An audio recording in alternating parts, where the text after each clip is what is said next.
Thomas McPeak tenía 21 años cuando en 2021 comenzó a interesarse por cómo funcionaba el sistema de las apuestas deportivas. Fue así que luego de meses de estudio en los que puso en práctica diversas estrategias de apuestas y análisis de datos, logró encontrar una ligera ventaja al identificar pequeñas oportunidades que no dudó en aprovechar.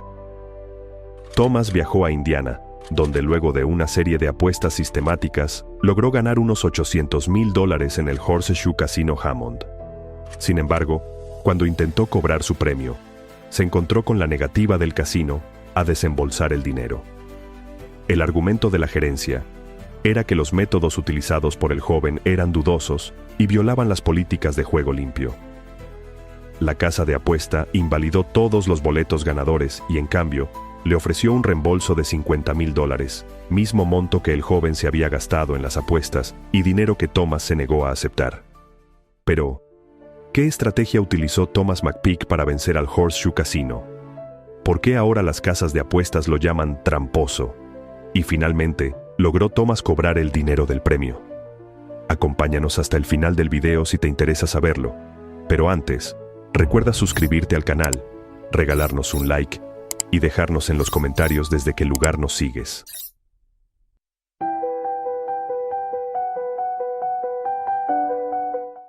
Thomas McPeak creció en Chicago, en los suburbios de una ciudad donde el deporte es religión y las apuestas son parte del paisaje cultural. Desde pequeño, Thomas mostró un perfil distinto. Era meticuloso, analítico y obsesionado con las estadísticas. Mientras otros niños coleccionaban cartas de béisbol, él analizaba las hojas de rendimiento, calculaba probabilidades y detectaba patrones. Para Thomas, el azar no era un capricho de la suerte, era un rompecabezas que podía ser resuelto. Cuando cumplió 21 años, la edad legal para apostar en Illinois, Thomas no corrió a la ruleta ni al blackjack. Se lanzó al mundo de las apuestas deportivas, donde su pasión por el análisis encontraba un campo fértil. Estudió líneas, siguió movimientos de mercado y aprendió a leer el lenguaje oculto de las cuotas. Para él, una apuesta no era una intuición, era una ecuación. Durante meses, perfeccionó su técnica. No era un apostador compulsivo, no lanzaba apuestas al azar. Elegía cuidadosamente sus momentos y apostaba fuerte solo cuando detectaba valor. Empezó con sumas modestas, pero en algún momento, todo cambió. Thomas detectó una anomalía. Varios casinos online ofrecían cuotas erróneas en eventos deportivos debido a retrasos en la actualización de datos en vivo.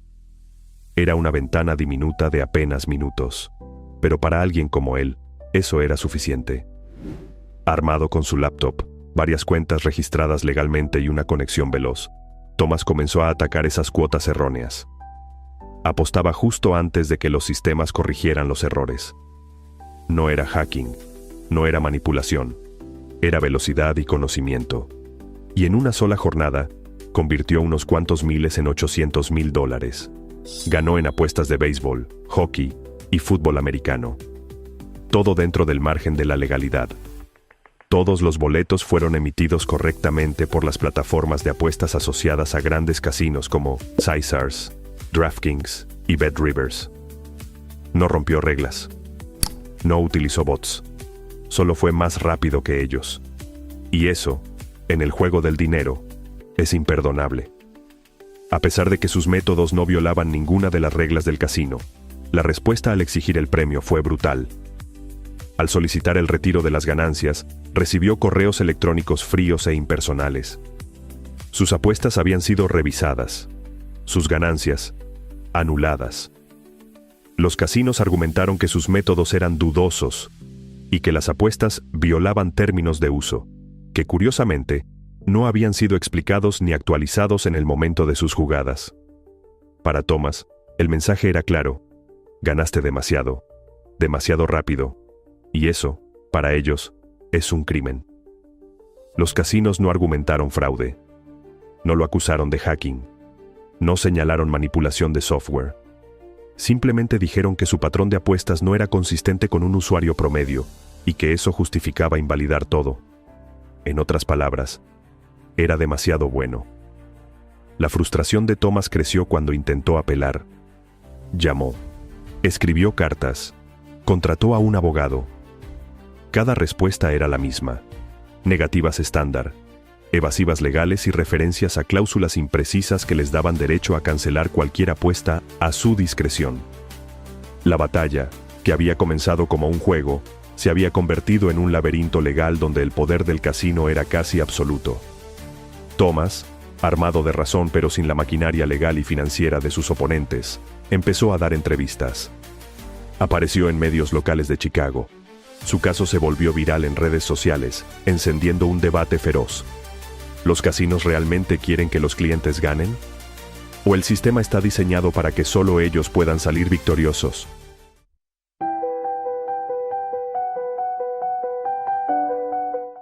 Thomas McPeak sabía que enfrentarse a los casinos no sería fácil. No era un jugador anónimo cualquiera que había tenido un golpe de suerte. Era el joven que había encontrado la grieta en el sistema. Y aunque no había roto ninguna ley, ni manipulado plataformas, ni falseado identidades, los casinos lo trataron como a un enemigo interno que debía ser silenciado de inmediato. Thomas contrató abogados especializados en derecho del juego. La estrategia era clara: demostrar que su método no violaba las reglas explícitas de juego limpio. No usó información privilegiada. No manipuló sistemas. No apostó después de que los resultados estuvieran asegurados. Simplemente reaccionó más rápido que los algoritmos de actualización de las casas de apuestas.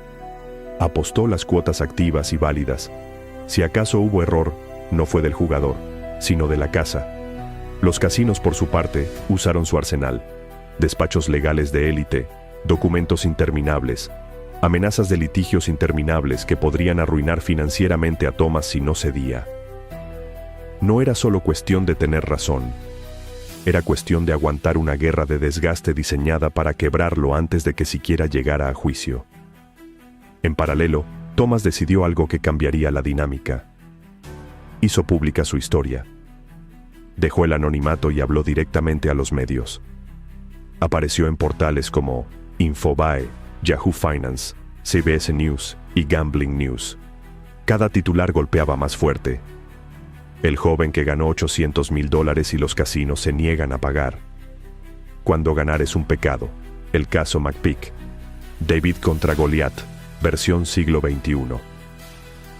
Sin embargo, la estrategia de los casinos fue resistir. Apostaron a que el cansancio, el tiempo y el costo de una demanda prolongada harían que Thomas renunciara. Se ampararon en tecnicismos, argumentando que aunque sus sistemas habían fallado, tenían el derecho contractual de cancelar apuestas que fueran excesivamente ventajosas. Algunos expertos en regulación de apuestas analizaron el caso públicamente. Muchos coincidieron. Las casas de apuestas tienen un poder desmedido en Estados Unidos, especialmente en mercados nuevos como Illinois. Las leyes favorecen a los operadores. Las comisiones de control, muchas veces, carecen de dientes regulatorios suficientes. En ese contexto, Thomas se convirtió en algo más que un jugador, en un símbolo de la indefensión del consumidor ante la industria multimillonaria del juego legalizado. Aún así, el joven de Chicago no se rindió. Aunque los costos legales se acumulaban y la incertidumbre era asfixiante, mantuvo su decisión: llevar el caso hasta las últimas consecuencias. Más allá del dinero, Thomas entendió que estaba peleando algo más grande: el derecho básico a ser tratado con justicia en un sistema que se promueve como entretenimiento, pero que, en la práctica, aplasta a quien osa vencerlo.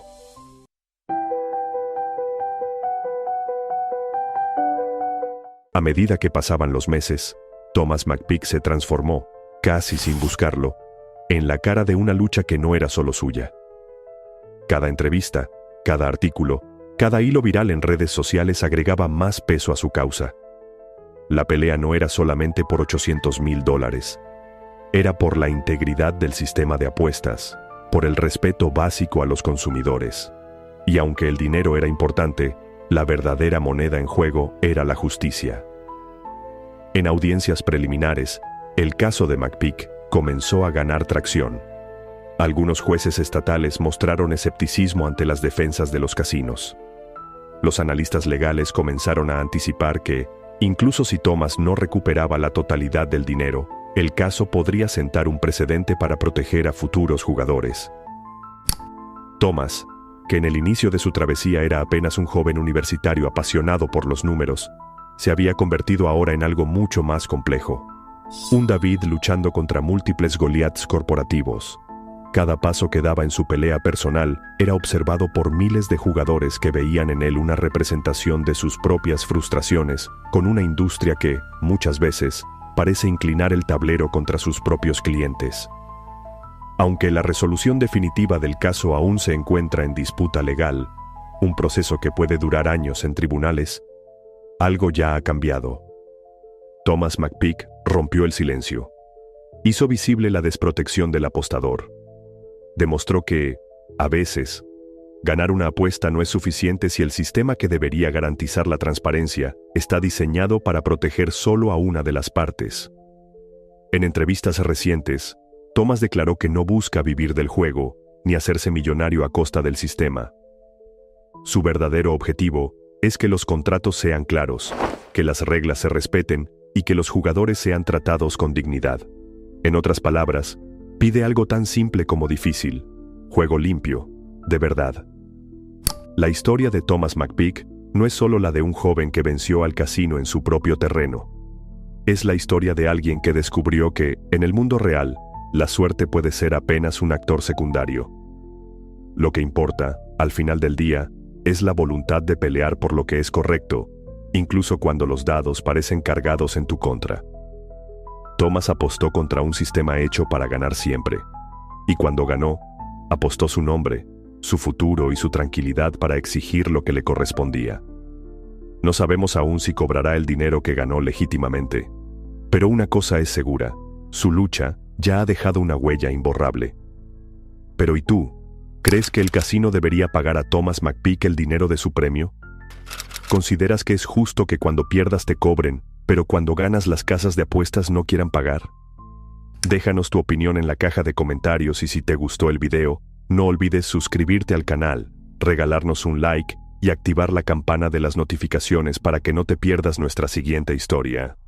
Saludos y hasta un próximo video. En enero de 2015, Pauline McKee presentó una demanda contra el hotel y casino Isle, en Waterloo.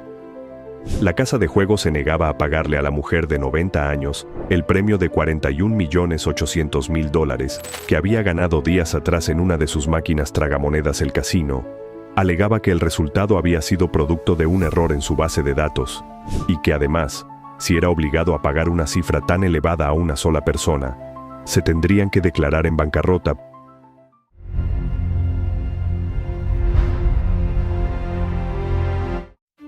Pauline McKee, residente de Iowa, era una viuda de 90 años y abuela de 13 nietos, que en enero de 2015, mientras se encontraba en el Isle Casino de Waterloo durante una reunión familiar, se sentó ante una máquina tragamonedas modelo Miss Kitty, de Aristocrat Technologies.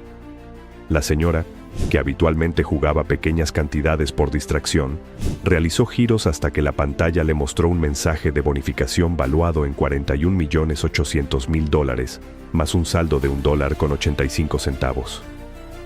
Confundida y emocionada, llamó a un asistente del casino. El empleado fotografió la pantalla y dejó a Pauline con una tarjeta de $10 para seguir jugando mientras se investigaba el incidente. Inmediatamente el casino inhabilitó la máquina para revisión técnica. Sin embargo, tras las comprobaciones, Isle informó que el bono era resultado de un error en la base de datos del juego.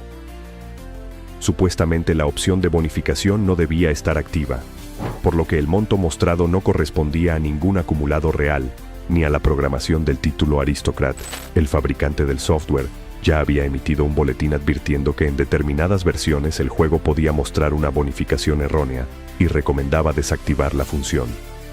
Isle devolvió a Pauline únicamente el crédito físico que había en la máquina y le ofreció una noche gratis en el hotel como compensación. La reacción de Pauline fue sencilla y directa: indignación y desilusión.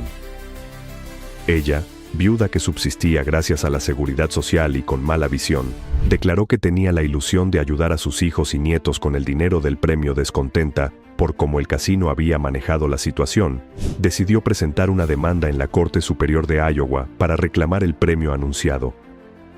La cifra reclamaba no solo la entrega de dinero, sino el reconocimiento de una promesa hecha en una pantalla administrativa.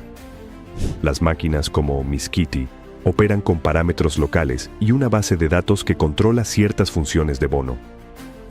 El mensaje que los jugadores ven en pantalla depende del estado del software y de las tablas de pagos cargadas en la memoria. Si la base de datos presenta corrupción, sincronización errónea o una función no documentada activada, la pantalla puede mostrar un resultado que no está respaldado por registros persistentes. Sin embargo, esto no es responsabilidad del cliente, sino de la empresa encargada del mantenimiento y la revisión de los equipos. Y esto Pauline y su familia lo tenían claro. El caso pasó del mostrador del casino a los expedientes judiciales. La registración fotográfica del premio, el boletín de Aristocrat, los registros de mantenimiento de la máquina y el testimonio del empleado que tomó la foto. Todo esto se convirtió en la evidencia para iniciar una lucha agotadora contra el casino y sus métodos poco ortodoxos para hacer frente a los compromisos contraídos con sus clientes.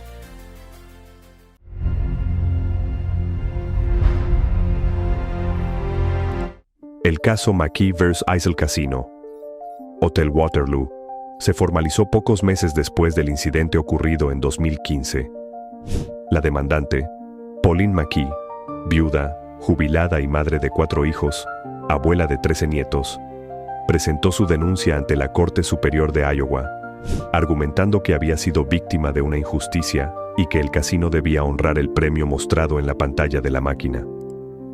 El expediente se inició con un detalle técnico. La máquina Miss Kitty, donde McKee jugó, tenía un costo de apenas 1 centavo por línea.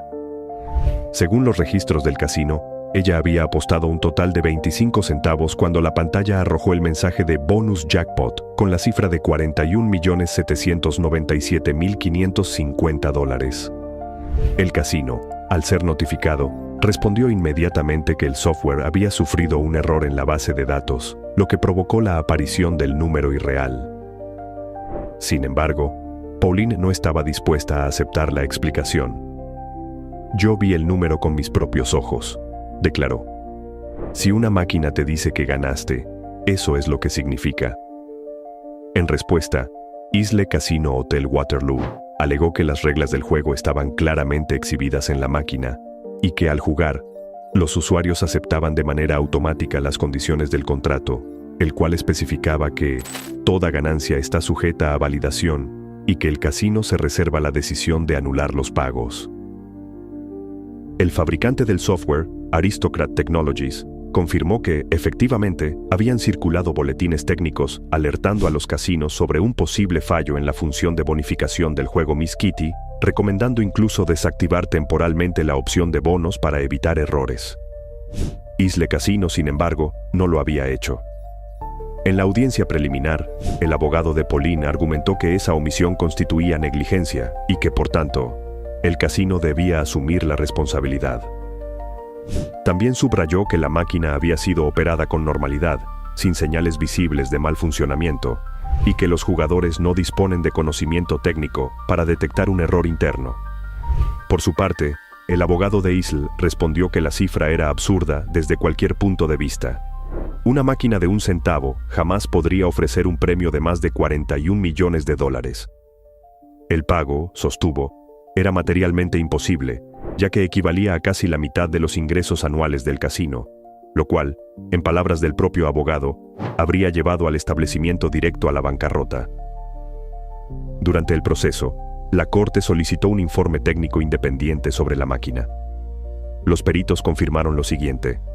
La base de datos de Miss Kitty había sufrido una desincronización con el servidor central.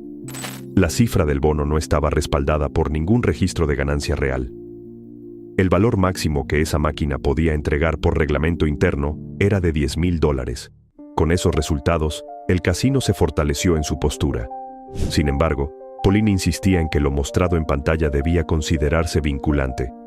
Si fuera un error, dijo a la prensa, ¿por qué la máquina no se apagó? ¿Por qué el asistente del casino tomó una foto y me felicitó? Ellos sabían que había pasado algo importante, En las entrevistas, Pauline repetía que no pedía lujos. Su ilusión era ayudar económicamente a sus nietos y pagar deudas familiares. Vivía de la seguridad social, con una pensión modesta, y asistía al casino solo por distracción.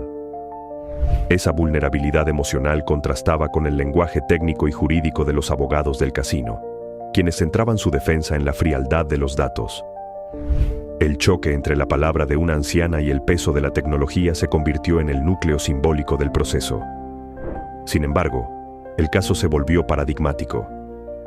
Los medios debatieron si los casinos debían ser más claros con los jugadores y si mostrar una cifra en pantalla sin sustento técnico podía considerarse publicidad engañosa. Para Pauline, lo que estaba en juego no era solo dinero, sino el derecho a confiar en lo que uno ve. Para el casino, lo que se discutía era la supervivencia de una industria que se ampara en reglas automáticas para evitar el caos financiero. Después de varios meses de audiencias, mociones y revisiones técnicas, el caso quedó listo para sentencia. La Corte de Iowa debía decidir si la cifra en pantalla representaba una obligación contractual o un simple error informático sin efecto legal.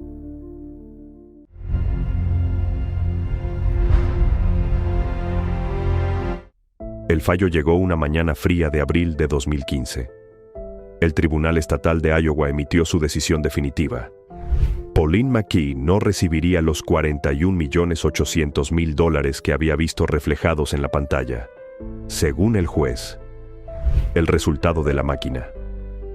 Miss Kitty fue consecuencia directa de un error de software, y por tanto, el casino no tenía obligación legal de pagar la suma anunciada. El documento judicial fue tajante. Establecía que las reglas del juego estaban a la vista de todos los jugadores y que, al presionar el botón de spin, cada participante aceptaba implícitamente los términos, incluyendo el apartado que anulaba cualquier premio derivado de un mal funcionamiento.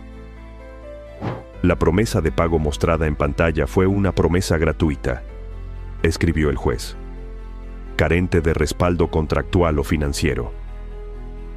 El fallo citó también la advertencia previa del fabricante, Aristocrat Technologies, que ya había reconocido el error potencial del sistema de bonificación y había recomendado a los casinos desactivar esa función. Isle Casino, aunque no lo hizo, logró demostrar que no existió intención de engañar al público, sino un error técnico que la empresa corrigió después del incidente. El abogado de Pauline criticó la resolución, argumentando que el sistema judicial protegía a las grandes corporaciones a expensas de los consumidores comunes. Aunque apelaron, el Tribunal de Segunda Instancia ratificó la decisión en favor del casino, cerrando definitivamente el caso. Para Pauline, lo ocurrido fue una lección amarga.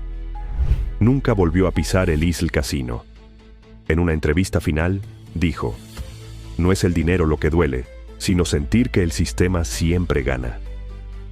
Sin embargo, reconoció que seguía jugando ocasionalmente en otros casinos, solo por diversión. La historia de la anciana de Iowa no solo conmovió al público estadounidense, sino que también inspiró debates sobre la responsabilidad ética de los casinos, la transparencia tecnológica y la vulnerabilidad de los jugadores mayores. Los abogados de consumidores mencionaron su caso como ejemplo de cómo las empresas pueden escudarse en los errores técnicos para eludir obligaciones morales. Pauline McKee continuó viviendo en su pequeña casa de Illinois, rodeada de fotografías de sus hijos y nietos. Nunca buscó fama ni revancha. Según su familia, guardó en un cajón la copia del fallo judicial y la impresión del mensaje que apareció en la pantalla de Miss Kitty. Bonus Award $41.797.550. Era, para ella, una reliquia de lo que pudo haber sido. "Me lo dejo como recordatorio", le dijo una vez a una periodista, "de que uno puede tenerlo todo delante y aún así no poder tocarlo". Su historia se convirtió en una especie de parábola moderna sobre la esperanza y la desilusión. En una época dominada por algoritmos, Pauline fue la prueba de que un error de código puede romper el sueño más humano, el de la suerte inesperada. A diferencia de otros casos de demandas masivas o escándalos financieros, el suyo no movió millones, pero movió conciencias. Fue una historia pequeña en lo económico, pero gigantesca en su carga simbólica. En ella, una anciana casi ciega, sostenida por una pensión de la Seguridad Social, se enfrentó a una corporación multimillonaria y, aunque perdió en la corte, ganó en la memoria colectiva. La noche del viernes 4 de enero de 2019, Cynthia Obi junto a un amigo se encontraba jugando en una máquina tragaperra del Hotel Casino MGM National Harbor de Maryland, cuando de repente todos los símbolos se alinearon. Sin perder un segundo, la mujer llamó a un empleado para reclamar el premio. Este verificó la máquina y le solicitó a Cynthia su identificación y sus datos personales. Ese procedimiento era un requisito indispensable para validar el premio. Sin embargo, al tomar los datos, el hombre cometió un error al anotar el Social Security de la jugadora. Para desgracia de Cynthia, el número de seguro social que habían copiado coincidía con el de una persona que le debía al estado de Maryland una gran suma de dinero, por lo que el dinero del premio quedó inmediatamente confiscado.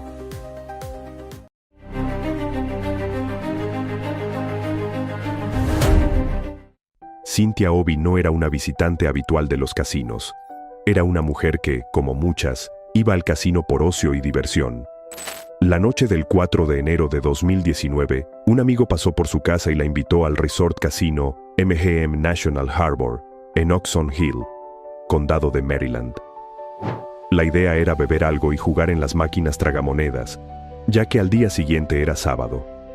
El ambiente en el lugar por lo general siempre era bastante positivo. Risas, copas, respiraciones contenidas frente a máquinas que parecen tener memorias y gritos repentinos que podían traducirse en victorias o derrotas. Cynthia y su amigo se sentaron uno al lado del otro y comenzaron a jugar como otras tantas veces, aunque esta sería una noche diferente. Luego de unos minutos, los símbolos de la máquina de Cynthia se alinearon. Aquella era la señal de que había ganado el premio mayor. La victoria fue clara, visible y sin polémica técnica sobre el resultado del juego. Cynthia, consciente de lo que representaba ese dinero, comienza a buscar a un supervisor con la mezcla de urgencia y cuidado que solo quien necesita el dinero puede reconocer. Los procedimientos del MGM, como en cualquier gran casa de juego, son estrictos. Antes de entregar efectivo por un premio mayor, verifican identidad y registran datos imprescindibles, tal y como exige la ley. En el mostrador, bajo luces funcionales, un empleado toma la documentación de Cynthia para rellenar un formulario. Y es precisamente durante ese momento donde ocurre el error que desencadenaría la odisea que vendría después. Un número mal anotado. Un solo dígito, una cifra que parece inocua, se convierte en la bisagra que abrirá una lucha contra el casino y contra la burocracia del sistema. En la base de datos del Estado, el número corresponde a otra persona, pero no a cualquier persona. A una que tiene deudas de manutención infantil por miles de dólares con el Estado. La norma estatal, implacable y automática, ordena la retención de fondos cuando aparece una coincidencia que indica deuda pendiente. La pantalla del sistema deviene juez sin matices. Al percatarse de la discrepancia, el casino entrega a Cynthia una carta explicando que el pago no puede efectuarse hasta que ella resuelva el asunto con la agencia estatal correspondiente. La carta es fría, instrucciones, referencias a la ley y un mensaje que suena a despedida administrativa. El intento de conciliación por parte del MGM llega con elementos simbólicos, créditos de juego por $200 y cupones para bebidas. No es una oferta para compensar una vida alterada. Es un gesto de servicio al cliente que, en el registro de Cynthia, suena a insulto. La mujer, desesperada por la situación en la que se encuentra, contacta a los medios para dar declaraciones y visibilizar su situación. Cynthia dice, con la voz rota en la entrevista, que necesitaba ese dinero. No hablamos solo de lujo, sino de necesidades concretas. Cuentas, alivio postvacacional, la posibilidad de reorganizar una rutina financiera. En la escena periodística, su testimonio funciona como motor moral. No reclama por el orgullo de ganar, sino por la justicia material. Que una corporación billonaria resuelva providencias con cupones y créditos deja la cámara puesta en el contraste entre poder económico y vulnerabilidad individual. Los reportes públicos muestran a Cynthia como una mujer que había jugado en tragaperras antes, pero nunca había ganado una suma considerable. El hecho de que fuera la primera vez que conseguía un premio mayor añade una capa de dramatismo. No es la veterana que vive del juego, sino la afortunada ocasional, un hecho que complica la narrativa social que a menudo victimiza o estigmatiza a los ganadores de casinos. Su versión circula en medios como Fox y plataformas de noticias. En entrevistas repite la misma tesis central. Gané justamente, solo quiero mi dinero. Y pone contra las cuerdas la retórica corporativa del MGM, cuyo comunicado oficial aborda el caso con terminología legal y una disculpa protocolaria. Si bien la retención no fue un acto arbitrario del casino, sino una reacción del sistema de cobros del Estado, debería ser este el responsable de solucionar el error que ellos mismos cometieron. Está bien que cuando un número de seguro social coincida con un registro de deuda, las agencias estatales tengan el poder para sujetar pagos e impedir la liberación de fondos hasta que el asunto se aclare. Lo que está mal es que, como cliente, la casa de juego quiera eludir su responsabilidad y empujarte a un litigio burocrático para poder recibir un dinero que ganaste de forma legal. Más aún, cuando el error fue de uno de sus empleados y no del cliente. Sin embargo, ante los reclamos de Cynthia, el casino declaró que ellos funcionan como receptores de esa orden automática. En pocas palabras, que ese mecanismo transforma a la ganadora en prisionera de un cruce de datos. Su identificación física está correcta, pero el dato digital, el único que en ese momento conecta con autoridades, contiene el error. La responsabilidad inicial es operacional, el empleado que anotó mal. Pero el bloqueo institucional es legal y sistémico. Aquí nace la disputa central, la legítima posesión de un premio frente a la literalidad de una base de datos. Para desbloquear ese dinero se debía iniciar un proceso burocrático que no se sabía qué tiempo podía demorar. El casino, para evitar el escándalo, pudo haber desembolsado nuevamente la cifra del premio y luego reclamar el dinero bloqueado, pero en cambio prefirió delegar la responsabilidad sobre el cliente.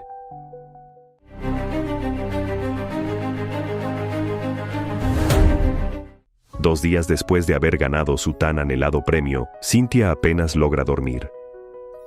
La incertidumbre y la ansiedad de no saber qué va a pasar con su dinero la corroe por dentro. Sobre la mesa de su casa permanece la carta del casino, un papel sin valor alguno que solo le recuerda su pérdida. La mujer revisa su documentación, marca números de teléfonos, anota nombres de oficinas que ni siquiera conoce. Del otro lado, el resort MGM sigue su curso habitual. Conferencias, turistas, máquinas brillando y dinero fluyendo. Es el contraste de la historia entera que se repite una y otra vez. El individuo frente a la maquinaria del poder. El martes 8 de enero, Cynthia se dirige a la oficina de servicios humanos de Maryland, donde la reciben con ese tono neutral que caracteriza a los burócratas. La mujer les explica lo sucedido. Le muestra su identificación, pero los empleados repiten: el número no coincide, señora. Ella insiste, exhibe documentos, pero el sistema informático no entiende de errores humanos. En un relato televisivo posterior, Cynthia describe con mezcla de indignación y desconcierto todo por lo que pasó. Era un error evidente, una consecuencia desproporcionada. Nadie parece asumir responsabilidad. El casino dice que la ley los obliga. La agencia estatal dice que el número es el que figura. Dos entidades que se reparten la culpa hasta volverla invisible. Esto es una locura. Gané justamente. Solo quiero mi dinero. La frase resuena y provoca lo que la burocracia no pudo evitar: empatía pública. Sin embargo, el comunicado del casino llega con forma de disculpa, aunque su contenido es pura defensa legal. Declaran que han tomado medidas para ayudar a la señora Obi a corregir el problema y que, conforme a la normativa, no pueden pagar sin las credenciales correctas. Prometen cooperación, pero no solución. En la práctica, la fortuna sigue retenida. Pero Cynthia no se detiene. Si el sistema no la ve, ella se hace visible. Empieza a contactar periodistas, escribe correos, insiste en oficinas. En su entorno, algunos amigos la alientan a no ceder. Otros le dicen que acepte la pérdida, que contra un casino poco se puede hacer. Pero su convicción crece con la injusticia Una corporación de miles de millones debería hacer la investigación, repite. Y esa frase, tan simple, se convierte en denuncia política disfrazada de sentido común. Mientras tanto, el MGM intenta controlar el daño reputacional. Internamente, se discuten opciones: reabrir el caso, revisar las grabaciones, evaluar la reacción del público. Los altos cargos saben que el riesgo no es económico, una suma relativamente menor, sino simbólico. Si un error humano dentro de su estructura provoca semejante desgaste, el prestigio está en juego. Una semana después de la fatídica victoria, el conflicto alcanza su punto máximo.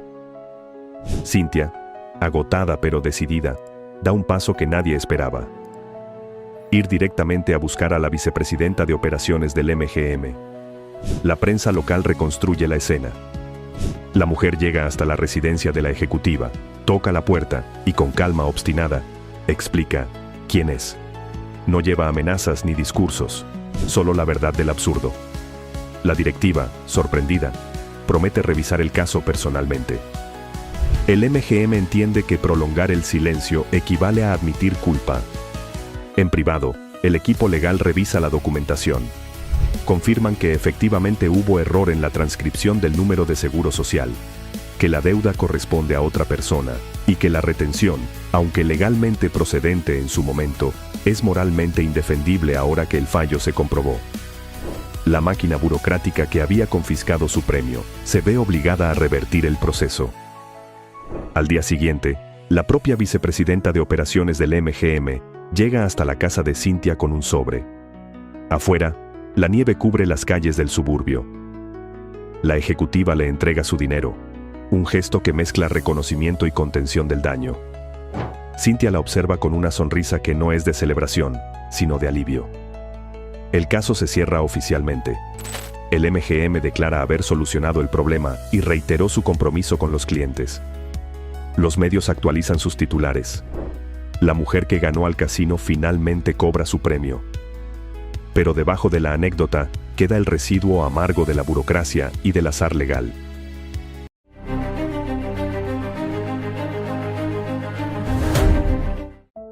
El caso de Cynthia Obi no fue el primero en enfrentar una estructura legal rígida, pero su desenlace marcó un precedente moral.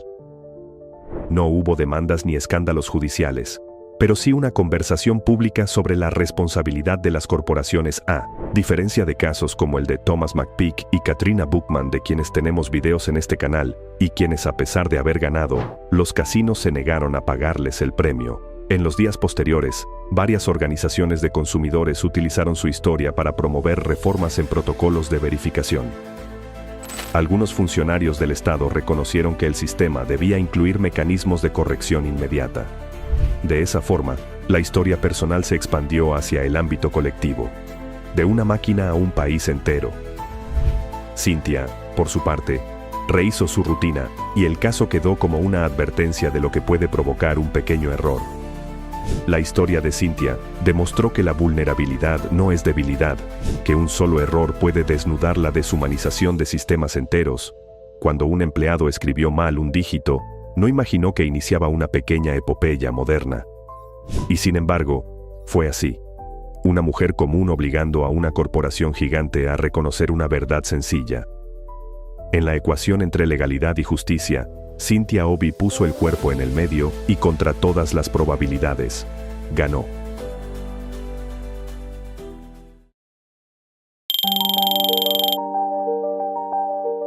El 23 de agosto de 2016, la norteamericana Katrina Bookman entró al Resorts World Casino de Queens en New York para jugar en una de las tragamonedas del local. Al cabo de unos minutos de haber iniciado la partida, el juego se detuvo.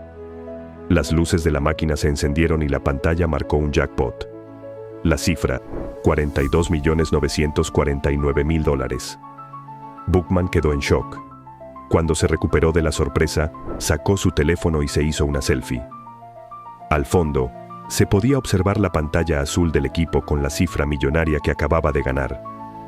Sin embargo, una hora después la gerencia le informó que el premio tenía que ser validado por un equipo técnico. El responsable le aconsejó a la mujer regresar al día siguiente para conocer con precisión la cifra. algo que le pareció sospechoso. A la mañana siguiente, Katrina Bookman acude para reclamar su premio, pero la respuesta que encuentra la deja sin aliento. ¿Premio? ¿Cuál premio? Todo ha sido un error. La máquina ha sufrido un desperfecto técnico por lo que su premio no ha sido validado. En compensación, el casino le ofrece una cena de bistec de cortesía y el monto de $2.25. Un premio ridículo que Katrina Bookman se niega a aceptar y que le suena a una sola cosa: estafa. Pero, ¿por qué razón el casino se negó a pagarle el premio a Katrina Bookman? ¿Cuáles fueron los argumentos que utilizó la casa de juego para evadir su responsabilidad? ¿Y qué hizo la mujer ante la negativa de la gerencia a pagar el premio? Acompáñanos hasta el final de este video si te interesa saberlo.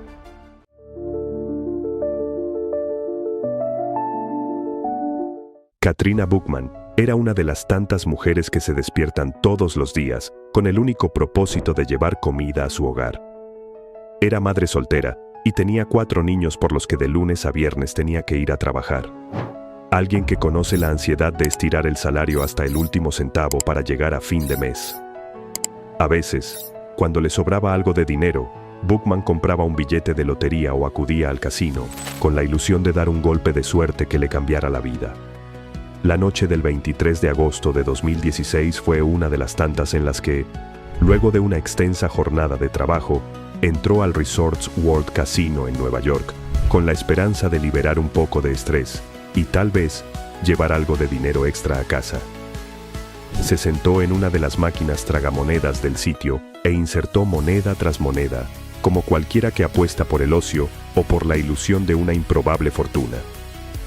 La máquina, una de las muchas en la sala, ofreció un resultado que ningún ser humano espera, pero que ansía ver. Un número tan abultado que descompone cualquier plan de vida cotidiano. Katrina lo fotografió. Se tomó una selfie junto a la pantalla y regresó a su casa para celebrar con sus 4 hijos. Aquella noche se acostó con la sensación de que su vida había cambiado y soñó con todo lo que haría cuando tuviera el dinero del premio en sus manos. A la mañana siguiente, con la calma de quien convierte asombro en trámite, regresó al casino para cobrar. Pensó que la gerencia la esperaría con un gran cheque y que su historia se convertiría en un evento mediático. Sin embargo, lo que siguió fue un golpe calculado y frío. Los empleados la recibieron con profesionalidad, pero con la mirada de quien maneja noticias trágicas. El resort la llevó a una sala privada donde estuvo por varias horas. Allí le explicaron que los supervisores habían revisado la máquina y, tras una consulta técnica, dictaminaron que el premio había sido mostrado por error en la pantalla debido a un fallo informático del sistema. La cifra que ella había visto y celebrado no estaba respaldada por la lógica operativa de la tragamonedas. Según el casino, los aparatos no son capaces de otorgar cantidades superiores a la suma máxima programada, y en el caso de un mal funcionamiento ellos estaban exentos de pagar. Que, antes de comenzar cada partida, los jugadores aceptaban una serie de términos y condiciones que incluían la anulación de un premio por parte del casino, si sus técnicos llegaban a la conclusión de que había sido producto a un desperfecto del equipo. El rechazo fue inesperado y duro. Katrina describió la sensación con palabras sencillas. Mi cuerpo quedó entumecido. En entrevistas posteriores dijo que no podía describir lo que sintió en ese instante. Ira, incredulidad, una extraña mezcla de resentimiento y dolor. La compañía, por su parte, intentó minimizar el conflicto con un gesto que rozaba la burla. Ofrecieron a Katrina y a su familia una cena exclusiva, un filete y una noche gratuita en el resort. Como compensación simbólica, por la confusión, la oferta se hizo famosa por lo ofensiva que parecía cuando se comparaba con la magnitud del premio. La cifra exacta ganada era de $42.949.672.76. Es una cifra que trasciende la simple ganancia de juego. Representa la posibilidad de adquirir viviendas, de saldar deudas, de transformar la vida familiar.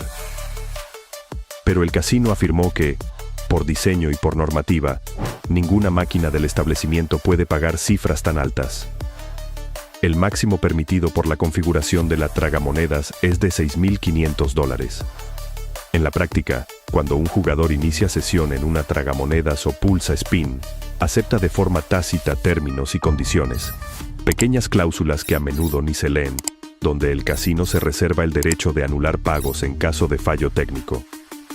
Esas letras pequeñas de las que tanto se nos advierte a la hora de firmar un contrato, y que, casi siempre, terminan por ser un arma de doble filo.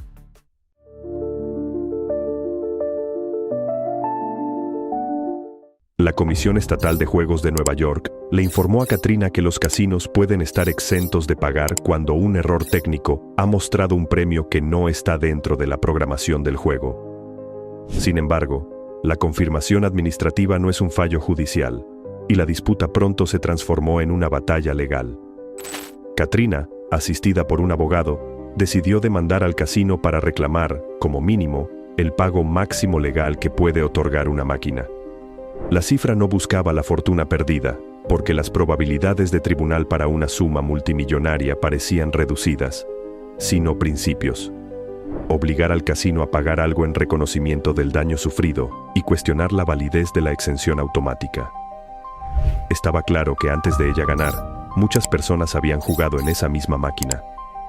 No era justo que se acudiera a la justificación de un desperfecto técnico para negarse a pagar un premio, cuando centenares de personas habían pasado por allí y perdido su dinero.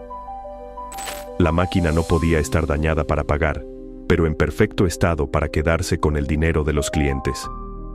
¿Por qué no se devolvía entonces todo el dinero que los últimos días se había perdido en esa máquina?, se preguntó Katrina. El gesto simbólico, el selfie, se convirtió en prueba emocional y en centro narrativo de la historia. La imagen, que era la evidencia de que su premio era real, hizo que muchas personas conectaran con su historia y se sintieran identificadas. La foto mostró su asombro, su ilusión, su sonrisa congelada, y al fondo la pantalla azul con la suma enorme. Y de un golpe, el casino le había arrebatado todo. Su vida había pasado de un sueño a la peor de las pesadillas. De inmediato la prensa replicó la noticia, y el caso tomó vuelo mediático. Pero la sombra de la letra chica permanecía. El casino sostenía que los jugadores aceptan las cláusulas de exoneración al sentarse y jugar, y que la Comisión de Juegos de Nueva York respalda esa práctica. Por otro lado, Katrina y su equipo legal sostuvieron que la experiencia del premio engañoso y la forma en que el casino manejó la situación eran injustas y moralmente reprobables, y que una corporación no podía cubrir sus errores con una cena, ni esconderse detrás de un descargo técnico, cuando la ilusión de una fortuna real había sido sembrada y explotada. Por su parte, los técnicos de IGT, la empresa responsable de la fabricación de las tragamonedas, respaldaron la versión del casino. La máquina presentaba un fallo de software. Según los registros, una alteración en los cálculos del jackpot progresivo provocó que se mostrara una cifra inexistente, generando una lectura errónea en la pantalla. IGT emitió un comunicado en el que lamentaba la confusión ocasionada por un error técnico, pero enfatizó que las reglas de operación, visibles en cada máquina, establecen que todos los premios quedan anulados en caso de mal funcionamiento. El casino, amparado en esas reglas, no solo negó el pago, sino que aseguró que Katrina no había perdido nada. La máquina falló, pero la señora Bookman no depositó una suma que justificara tal ganancia, argumentó un portavoz del establecimiento. Sin embargo, el argumento sonó vacío ante la magnitud del error. La opinión pública se alineó rápidamente con Katrina. ¿Cómo se puede ofrecer una cena como compensación por romperle el sueño a alguien? ¿Dónde termina la responsabilidad del casino y comienza la del jugador? El abogado de Katrina, Alan Ripka, asumió el caso con un objetivo claro: demostrar que el casino actuó con negligencia al no verificar el funcionamiento adecuado de sus máquinas. Si tú apuestas y ganas, el casino cobra. Si tú apuestas y ellos pierden, dicen que fue un error. No puede funcionar así, declaró a los medios. Ripka exigió que el casino le pagara al menos los $6.500 máximos permitidos por el tipo de máquina utilizada, junto con una compensación por daños emocionales, y enfatizó: si las máquinas pueden fallar, deberían ser retiradas. Si los casinos se reservan el derecho a no pagar cuando algo sale mal, entonces el jugador nunca tiene una oportunidad real. No puedes prometer un juego justo y esconder una excepción en letra diminuta. Sin embargo, el casino seguía renuente a asumir su responsabilidad.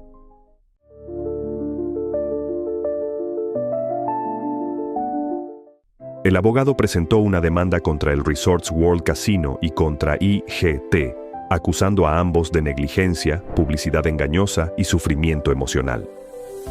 Alegó que el cartel de todos los premios quedan anulados en caso de mal funcionamiento del equipo no es suficiente para liberarlos de la responsabilidad moral y comercial, especialmente cuando el error genera una expectativa legítima en el consumidor.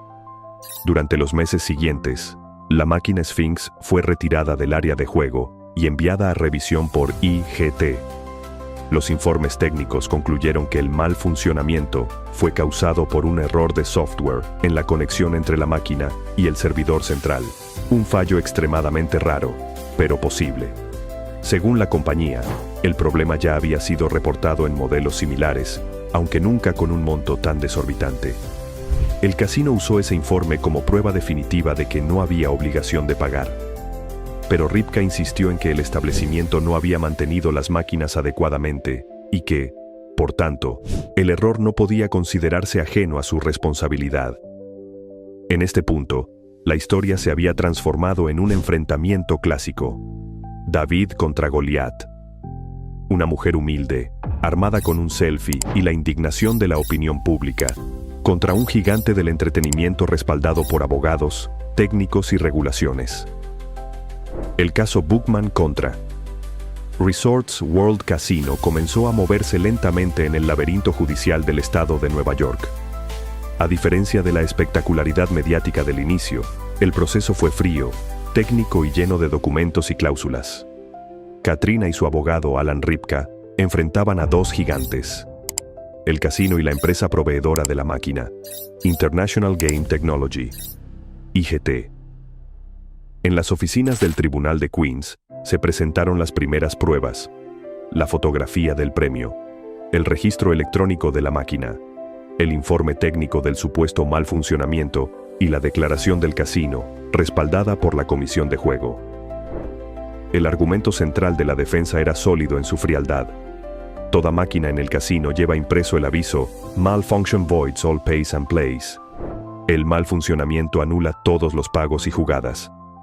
En términos legales, ese aviso equivalía a un contrato firmado cada vez que un jugador presionaba el botón de spin. Era un muro invisible de protección para el casino. Ripka sabía que desafiar esa cláusula sería casi imposible, pero su estrategia era moral: apelar a la buena fe del consumidor, a la desproporción entre el daño sufrido y la respuesta institucional. Katrina, afirmó, había sufrido estrés, insomnio y ansiedad severa tras la noticia y su posterior revés. No buscaba ya millones, sino dignidad. Sin embargo, el sistema judicial norteamericano tiene poca paciencia con demandas que no se apoyan en violaciones contractuales claras, por lo que finalmente terminó fallando en favor del casino. Al final, el caso de Katrina Bookman no cambió la ley, pero cambió la conversación. Mostró cómo una industria multimillonaria se ampara en cláusulas y pantallas para protegerse de sus errores, y cómo la ilusión del juego, ese impulso tan humano de creer en la suerte, puede convertirse en un campo de batalla moral y ético. El casino siguió operando. Las máquinas siguieron girando.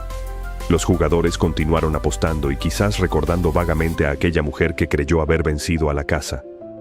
Katrina, en cambio, se quedó con algo más intangible que el dinero: la certeza de haber desafiado al poder, de haber convertido un error de software en una historia universal sobre la fragilidad de la esperanza y haber demostrado lo difícil que suele ser derrotar al casino, aun cuando todo indica que se le ha ganado sin trucos ni trampas.